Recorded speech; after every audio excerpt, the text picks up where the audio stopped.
Boruto, nag-training din pala sa Mount Nagyoku at isa na ngang Sage Mode user dito sa time skip. Sobrang gandang topic nga ito guys at maraming ang foreshadowings na ipinakita sa Boruto anime at manga na mukhang isinet nga nitong si Kishimoto Sensei para mangyaring matutunan din ni Boruto ang Sage Mode dito sa time skip. At ipapakita ko nga sa inyo ang lahat ng atin na ngang simulan. So, paano nga ba mapupunta itong si Boruto sa Mount Nibyoku para mag-training upang matutunan ng Sage Mode? So, sa chapter 78, 79 at 80 nga ng part 1 ng Boruto manga, dito nga nabaliktad yung buhay ni Kawaki at Boruto dahil nga sa omnipotence ability nitong si Ada. At dahil nga sa pagkaka-reverse ng buhay ng dalawa, itong si Boruto nga ay itinuturing na ng mundo bilang isang rogue ninja. Isang traidor na matapos ngang tanggapin at kupkupin ng 7 Hokage sa loob ng Konoha, nagawa pa rin gumawa ng sobrang tinding kasalanan, ang patayin ng 7th Hokage na si Naruto na kumupkup nga sa kanya, which is not true o hindi naman talaga totoo at alam naman nating lahat yan. Pero ayan na nga kasi yung bagong paniniwala. At dahil sa mga nangyari nga, napilitan nga itong si Boruto na umalis sa Konoha kasama si Sasuke upang mag-training ng ilang taon bilang paghahanda sa muling pagbabalik ni Boruto sa Konoha para kumprontahin muli at tapusin na nga ang labanan nilang dalawa ni Kawaki at ibalik nga ang lahat ng pangyayari sa normal.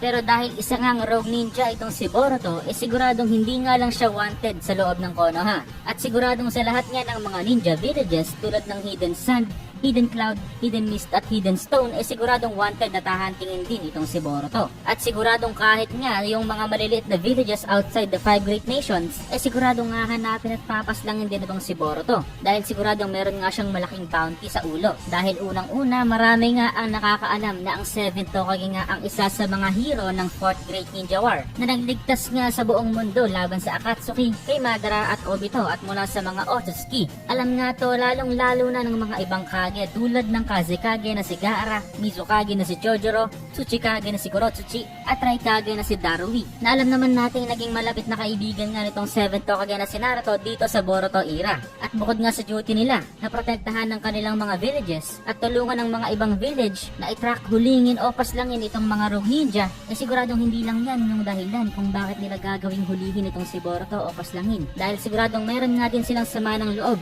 dito kay Boruto dahil kaibigan nga nila itong si Naruto. At dahil sa paniniwala nga nila na patay na ang 7th Hokage, siguradong hindi nga sila magdadalawang isip na ibuhos yung kanilang mga army at resources para hanapin at paslangin itong si Boruto. At siguradong ang kahit yung mga sibilyan at yung mga normal na ninja matindi rin siguro yung galit dito kay Boruto dahil sa mata nga ng karamihan isang ang hero at napakabait nga nitong si Naruto na 7th Hokage. Kaya siguradong itong si Boruto na nga siguro yung pinaka most wanted na rogue ninja sa bingo books ng bawat bansa ng 5 great nations. At wala ngang kahit isang lugar na ligtas para dito kay Boruto na mapupuntahan. It's either maglalakbay na lang itong si Boruto at Sasuke sa iba't ibang dimensyon o iba't ibang planeta gamit yung space-time jutsu ni Boruto o magpunta sila sa buwan para magpatulong kay Toneri o kaya naman magpunta sila sa mga pinakamalalayong lugar sa kasulok-sulukan at sa mga pinakatagong lugar sa Shinobi World. At ito nga ay walang iba kundi ang mga Sage Regions, Shikotsu Forest, Ryuchi Cave, at syempre hindi mawawala dito ang Mount Nibyoku. Yung Shikotsu Forest sa mga hindi nakakaalam, doon nga nag-training ang first Hokage na si Hashirama Senju para matutunan yung kanyang Sage Mode.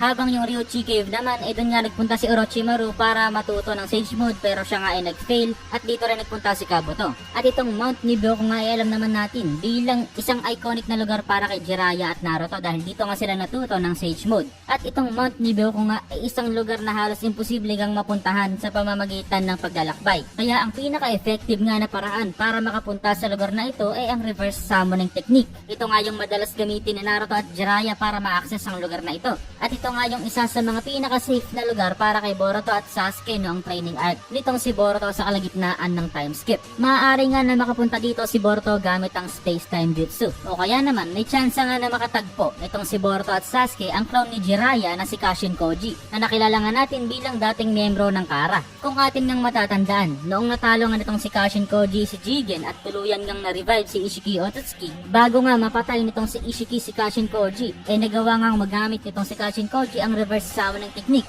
na kung saan na-teleport nga itong si Kashin Koji sa isang lugar na hindi natin alam. At ito na nga yung last time na nakita natin siya. Alam nga nating lahat na buhay pa si Kashin Koji pero noong una nga hindi pa natin alam kung ano yung purpose ng Boruto writers kung bakit nila binuhay si Kashin Koji. Pero ngayon malinaw na nga ang lahat. Nasabi ko na to noon guys, pero sa mga hindi pa nakakaalam, i-explain ko. Itong si Kashin Koji nga ay may kinakapitan na fate o destiny. Itong destiny nga nitong si Kashin Koji ay yung same fate at destiny din na tinahak noon ni Jiraiya. Ang hanapin ng Child of Prophecy at gabayan nitong Child of Prophecy na magliligtas nga sa mundo mula sa parating na kapahamakan at katapusan. Noong panahon nga ni Jiraiya, si Naruto nga yung ginabayan niyang Child of Prophecy na magliligtas nga sa mundo. At oo, nangyari nga na mailigtas nitong si Naruto yung buong mundo. Pero dito nga sa panahon ni Kashin Koji, mukhang ganun din yung destiny na tatahakin niya. Kahit mismong si Ishiki Otsutsuki nga, ito yung sinabi kay Kashin Koji. Kashin Koji bearing the same fate as Jiraiya of the legendary Sannin. Kaya nga sinabi ni Ishiki sa laban nilang dalawa ni Kashin Koji, na tulad nga ni Jiraiya, dito na siya mamamatay sa laban na to. Pero nagawa nga makaligtas at makatakas itong si Kashin Koji at hindi nga siya namatay. Pero bakit?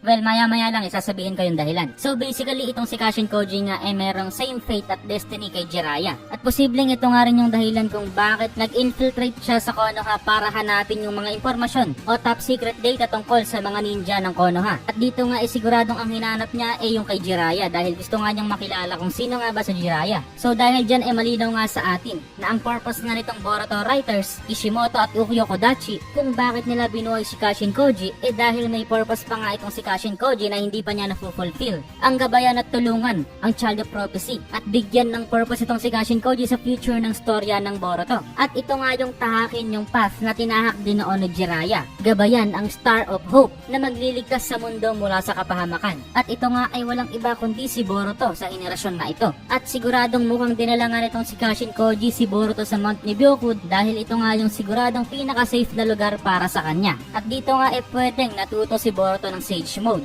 At malaki nga yung chance na nangyari talaga yan dahil kung mapapanood nga natin yung ending 12 ng Boruto na kung saan andito nga si Boruto na gumagamit ng mga senjutsu o mga sage techniques na mula sa Mount Nibyoku. Meron pa nga ditong sage pattern sa paligid ng mata itong si Boruto at mukhang ginagamit niya nga dito ang Toad Oil Bomb o di kaya Toad Oil Bullets. Nakikita pa nga natin dito si Boruto na nagme-meditate at naggagather ng chakra at nagsasamon ng sarili niyang palaka. At mukhang natutunan nga din dito ni Boruto yung Cho Odama o Ultra Big Bull Rasengan. Hindi nga tayo sure kung intended talaga tong ending 12 ng Boruto bilang isang foreshadowing of what's to come in the future, pero siguradong inilatag na nga ng Boruto writers yung mga magiging puntasyon ng Boruto time skip. Kasama na nga dito yung destiny at survival nitong si Kashin Koji at yung fate niya na tulungan yung Child of Prophecy / Star of Hope at possibly itong ending 12 ng Boruto na nagbigay nga ng foreshadowing na matututo nga rin itong si Boruto ng Sage Mode. At malaki nga yung chance na ito yung nangyari sa 3 taong nawala si Boruto sa Konoha, especially knowing na wala nang ligtas na lugar para kay Boruto during this time. So kung agree nga kayo sa mga pinagsasabi ko